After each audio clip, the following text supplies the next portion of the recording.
this is our former GIO minister. Okay, yeah, 新闻局, right? And it's very interesting. He was our boss, our big boss for RTI. And so when I interviewed him, it was so funny. I researched about him, right? And I sent it to his assistant.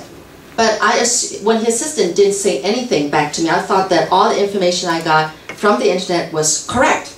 100% correct, I thought, because they didn't say that it's anything wrong. So at the interview, I said something like, oh, I know that you collect antique cars, and then you actually ship the car from the States back to Taiwan. They said, no, that's not true. I was like, oh, sorry, you know. And then also, I thought that on the internet, it says that he studied in Japan. They said, no, I didn't. I made like 3 mistakes. So what do? It's a formal interview.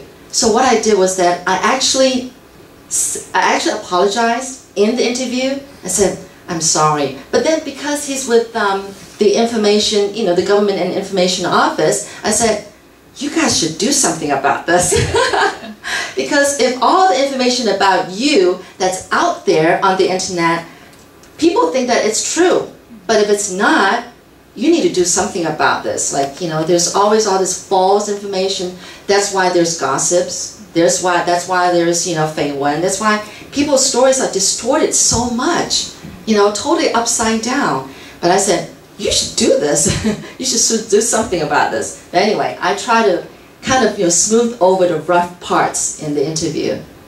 And that takes a quick mind, you know, and then kind of, you know, thinking, try to, I don't know, correct the wrongs, you know, yeah, so to right the wrongs.